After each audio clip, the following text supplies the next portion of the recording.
Hey everybody, welcome to another episode of Women Petpreneurs podcast with your host, Mario Quindell. So this is a continuation of the Educator Series. So just so you all know, the dinging that's in the background, that is the message group between the California Association, for which we are both members, okay? So we're both getting dinged while we're trying to record a podcast. And silencing the phone doesn't help because it dings on the computer. Anyway, here we are. So, Erin, all right. So I should announce my guest, and Erin Martin is my guest. Okay, so I think you muted, Erin. Nope, I'm okay. Can you hear me now? It sounds like you're in a vacuum. Oh, okay. Over, and then maybe you can hear me better. How's that? That's perfect. Okay, perfect. All right. Okay, so Erin, let's start off with how you got involved in the pet industry. I started in 2004, and it happened to be by chance. A friend of mine was, his mom owned a grooming salon, and I wanted to work with pets. I kind of wanted to change where I was working at. I was working a little too many hours, didn't have days off together, and it was a little bit exhausting. So I contacted her and asked her if she needed some help, if she would mind training me to be a groomer. And she took me on.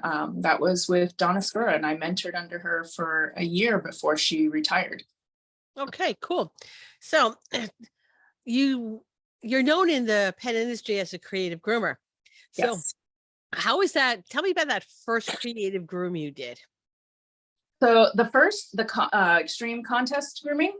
No, the very first time you put color on a dog.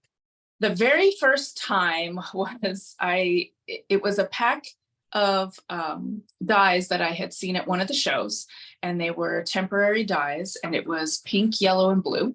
And it had on the directions to put it on before you bathe the pet, and then to let it sit in, and then to rinse it off. So I was working on a little Maltese, put it on the 4 paws, and let it sit the amount of time it suggested, and then rinsed it off. And when I rinsed it off, it completely rinsed off, like all of it, just completely gone.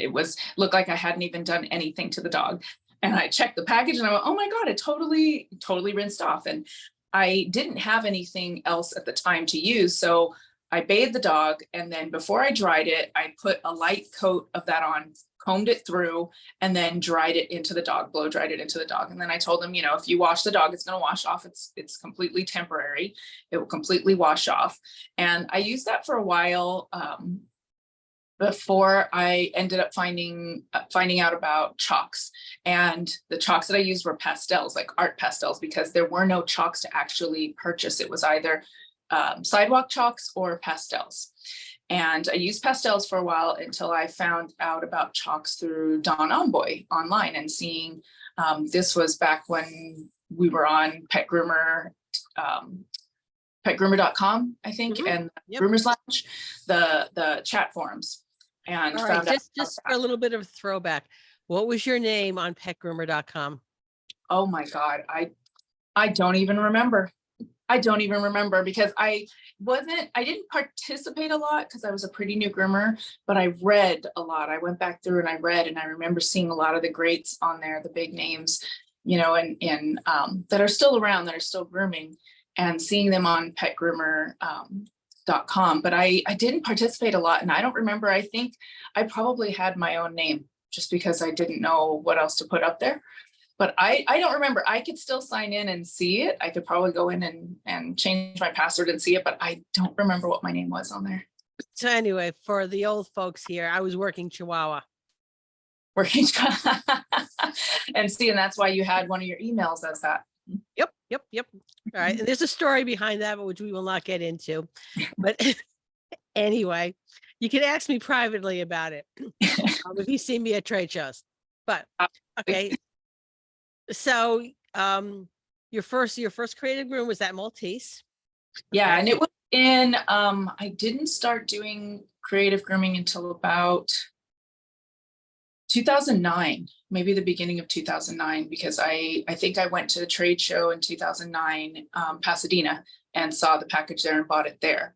and used that for a while, and then was using pastels. And I did little things like I would buy stencils from Joann's or Michael's and use little stencils like hearts, a seashell, star, and do the pastels on there and just color them on the hair. Or I would do the ears and I would color the ears with the chalks. Okay. And so then you decided to do the contest, correct? Yes, fast forward to 2021. And I decided I got a standard poodle in 2019, and I got her for the reason of competing. And, I said, I have the opportunity now. One of my dogs had passed away. I only had one dog. And I said, I really want to compete. I really want to do creative grooming. If I don't do this now and do something, to try and get a poodle somewhere or borrow a poodle, I'm not going to do it. I've been grooming since 2004. It was 15 years later. And I said, I'm not going to be able to do this for another 15, 20 years, every day, physically, 5 days a week. So I put a post out and said, hey, I'm looking to get a white standard poodle for creative grooming. Does anybody know of any breeders, good breeders in California, in the immediate area, or close enough where I could drive? And I was referred to Erin Martin, to Melissa Hall in Arizona, to another poodle, I don't remember, in California, but they didn't have any puppies at the time, and to Noriko Hollis or Noriko Poodles in Van Nuys. And so I found out Erin Martin was too far. She's like 8 or 10 hours from me. And I think she's Sacramento area or San Jose, something to that effect, but she's Northern California. And I was like, okay, that's a bit too far to drive. So I was talking between Melissa Hall and Noriko Hollis. And basically the biggest difference was a 6-hour drive and a little bit less money, or an hour drive and a little bit more money. So I took the convenient route and I went the hour drive and got my poodle Taylor from Noriko Hollis Poodles, and decided, okay, I'm going to compete with her in creative. And I actually did a poodle contest first with her when she was about 8 months old. And that was in 2020, right before the shutdown. So that was February 2020. And so the shutdown happened, and, I said, okay, well, there are not going to be any other shows, can't do Vegas. So I did my first dye on her at Christmas time, and it was an online competition. I did swirls. So I did a swirl in her jacket. She was in a Continental, and I did a swirl on her jacket and then swirls on her leg in between her palm and her rosettes. And I did those in red. And I ended up placing second in that contest and People's Choice. And so I said, okay, I'm, that was a good confidence booster. And I said, okay, I'm going to go and plan out her design for February. And she had gotten fixed. When did I get her fixed? I'm trying not to sneeze here, but it's probably going to happen. I got her fixed in January. There we go. No, excuse me, not January. I got her fixed, I think it was in January. And so she got matted from the cone because, I wasn't taking the time to brush her very well. And so I had to take her down with a 4. And so I knew I wasn't going to be ready for Pasadena, to do her in Pasadena, but I started the design when in February, I started the design that I was going to use for Super Zoo. And I did my Harry Potter design. So that was the very first design that I did for the extreme creative grooming. So I was able to grow her out from February to August. So I had a really good amount of coat. And while I was following a lot of the creative groomers, the contest groomers, and had been watching them for years, that's how I found out about creative grooming and became interested in it. I would watch them at the 2 shows I went to. And, I was following them online, but there was only so many classes you could take. So they didn't have a lot of online classes. They were just at the shows. And so I had taken shows from Lori Craig and Angela Kumpi and Adrian Pope. And I took that knowledge and what I saw online and said, okay, I'm going for it. And I basically in that design, I went big or went home. Like I decided to tackle a big design, and I did a lot of colors. So instead of kind of keeping it simple, I was like, I'm going all in and I'm going for it. So I did stripes on each leg for the different house colors. So each leg was a house for Harry Potter, for the 4 houses for people that don't. And I did the stripes of their flag colors or their house colors. And then on top of the stripes was the animal that represents their house. So I did that, but I did it the harder way. So I dyed the design before I trimmed it in, which is extremely hard because you have all your fur one length. And so basically what I had to do was either airbrush. I did one design where I airbrushed it and then tried to separate the hair with a rat tail comb. So I was taking a rat tail comb and trying to trace the line down to her skin and trying to trace the fur and clip it all together. And that took a long time. It was extremely hard.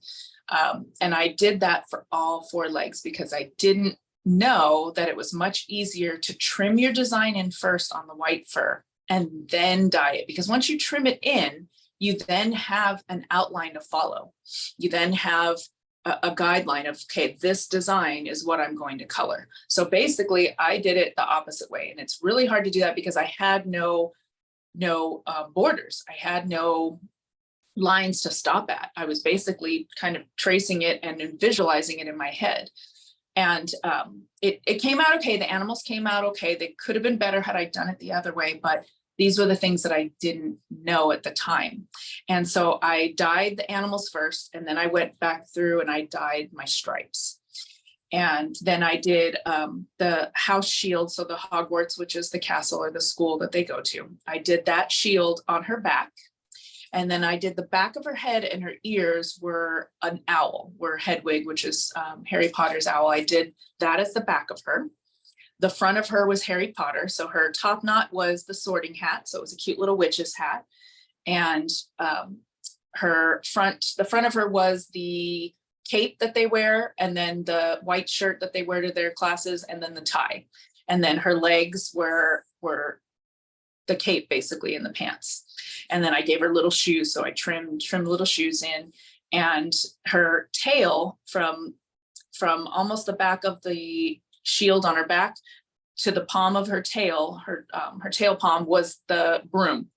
So when she sat, it looked like the broom, or if I stood her up, the back of her looked like the broom. So she had Hedwig the owl on the back of her head. She had the shield on her back, and then she had her tail as the broom. And then each side had the 4 houses, and the front of her was the student, was Harry Potter. And she had little glasses that she wore. And it was a really, really cute design. We placed 3rd at Super Zoo, and I got a great critique from the judges. Adrian was one of my judges. And I cannot remember who was the other judge, if it was Victor or not. I can't remember, Victor or Sada. I can't remember who my other judge was, but I got a really, really good critique on that design and what I could have done to make my design pop more, and what I could have done to place better. Because, and I found out, I can't remember if this was from you or from another class, but I found out that I learned that you don't ask when you're competing, what could I have done to win first? Or what could I have done to place? You ask, what can I do to improve? What can I do to do better?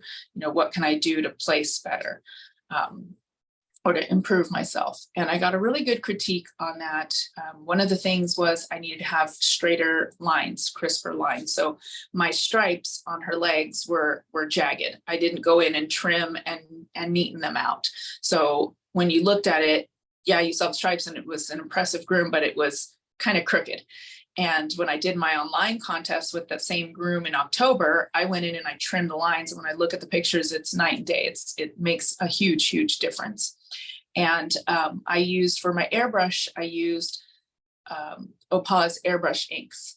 and those fade. They're not a paint-based ink.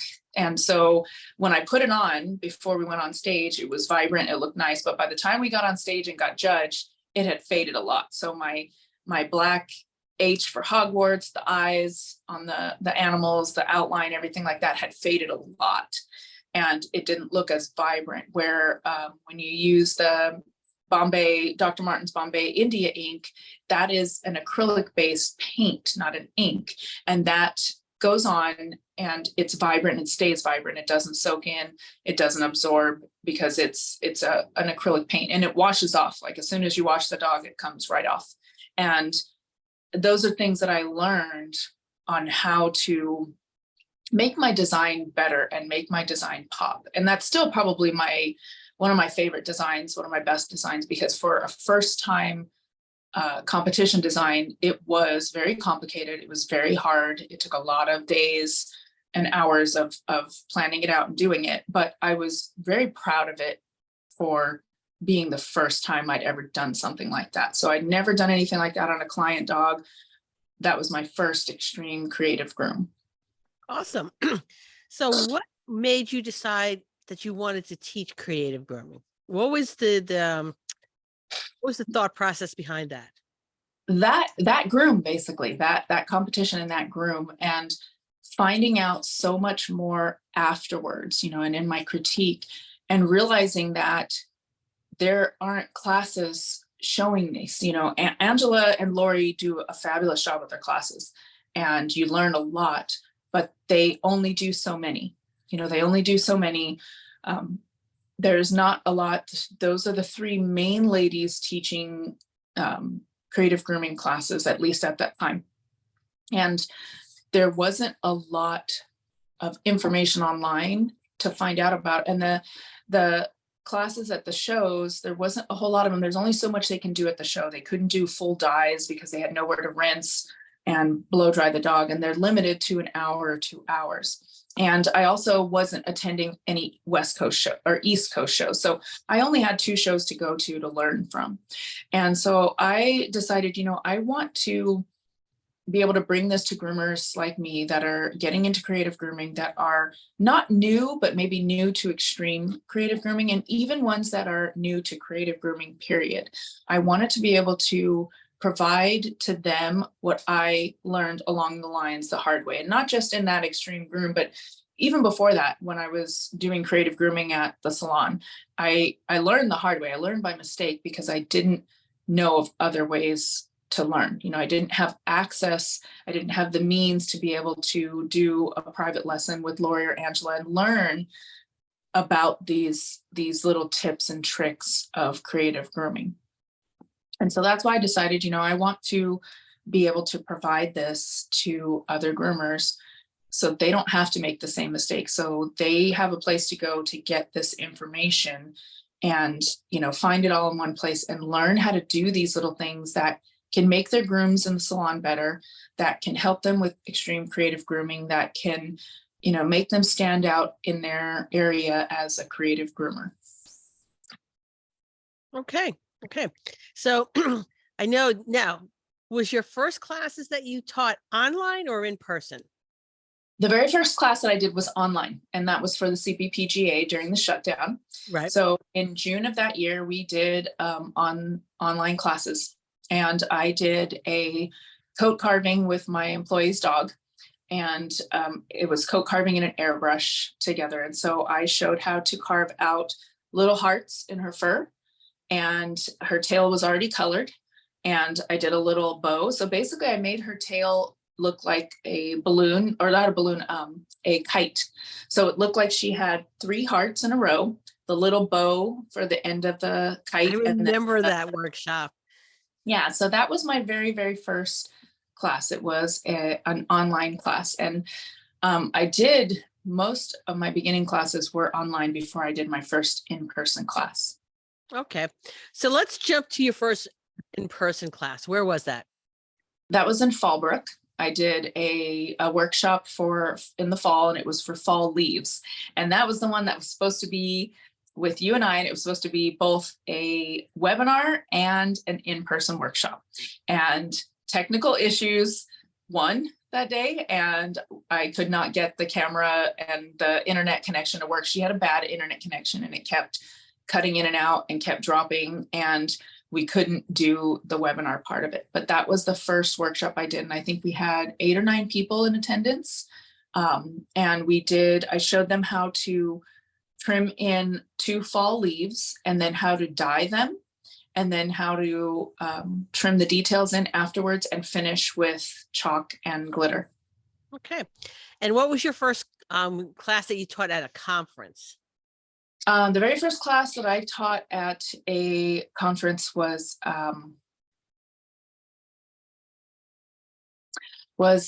Idaho last year. Okay. Was the Teton Grooming Expo last year, and I taught 2 creative grooming classes. Okay. So what do you think is harder, teaching in person or teaching online?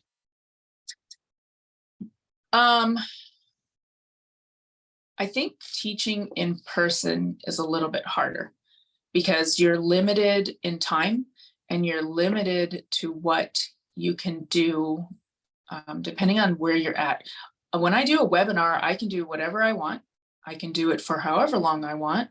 And I have everything I need in my salon to do the webinar. So I can do a dye webinar, which is super easy to show everybody how to do these things.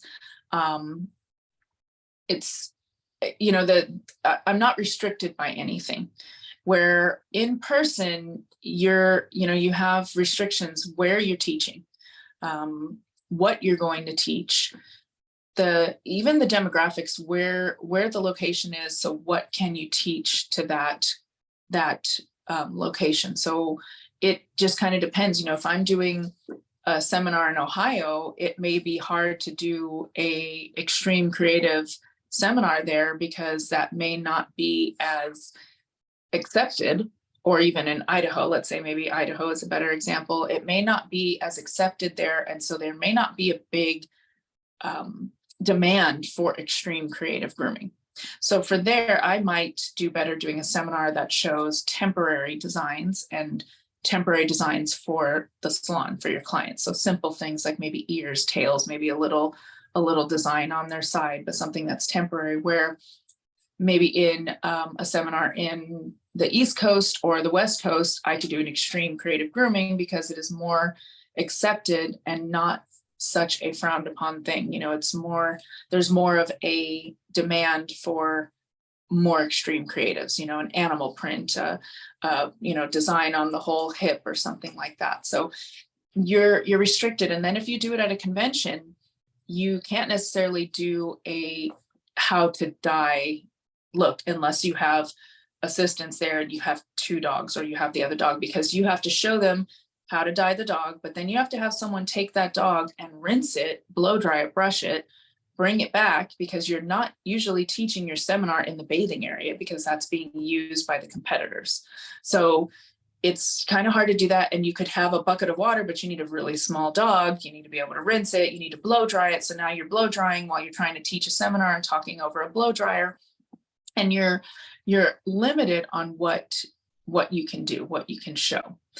And so it's a lot easier when you're doing a webinar to be able to do these things. So, you have to have dogs available. If you're doing your seminar in person, I would say if you're doing a dye, how to dye a dog, you have to have 2 dogs, because while one is being taken away to rinse off, you have to show the other dog with the exact same design how it would look after it's blow dried and brushed, and then you can continue on with your trimming.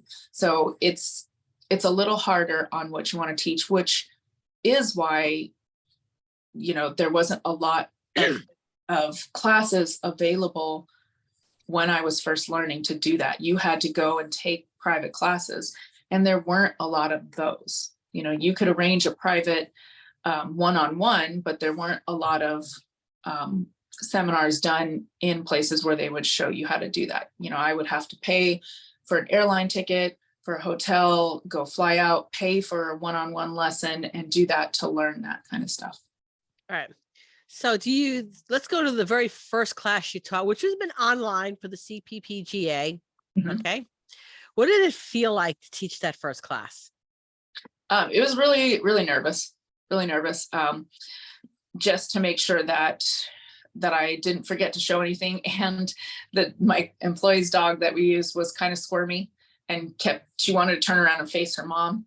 And I needed her to face the other way. And so in that seminar, my employee had to hold her a lot and keep her still. And so it was tricky. And I remember explaining in there that, yes, some dogs are going to be like this. Doesn't mean that you can't work on them. Doesn't mean that you can't guide them still, but some dogs are going to do this. Not every single dog is going to sit completely still. Some of them you can still do that, even though they're wiggly.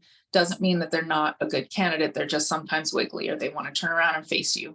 But it was a little nervous. I'm not a big person that likes to be in front of the camera a lot. I'm not someone that wants to be the center of attention and is 100% comfortable, doing the webinars or doing lives and things like that. So, that was a little nerve-wracking. I know there was probably a lot of forgetting things or stuttering or repeating myself, doing that, but it was fun. At the end of the class, it was fun. And then of course you have imposter syndrome. When you're first starting out, I think probably I would say 95% of people have that. You just feel like, okay, should I be doing this? Do I know what I'm talking about? Am I qualified to teach people? I haven't been doing this that long, but it's taken a while to realize you don't necessarily have to be doing this for 10, 15, 20 years to teach. My target audience is beginners and intermediate. And basically you need to know more than the audience you're teaching. You don't have to know everything. I'm still learning as I go, and as I learn, I implement that and turn those things that I've learned into new webinars, because there's always groomers that know less and need to know where to go. Okay. So I do want to make mention that Erin has her own channel on positive educational training. And you have what, about 10, 12 workshops up there? I think so. I haven't counted them, but I think that might be accurate. So about every 6-ish weeks, Erin does another live creative workshop, and it goes up on her channel as well. But I'm just going to throw something at you and to think about. All right. So no deer in the headlight looks on this. Right. What if you did an in-depth program, something that maybe 6-ish sessions, when you did something a little bit bigger than just. I have thought about that. Okay. That is something I have been thinking about and just haven't sat down to write about it. But that's something that was on my goal list, is to do a program, a step-by-step kind of learning program, kind of like you said, a 6-week thing from, starting, where do you start? What do you need?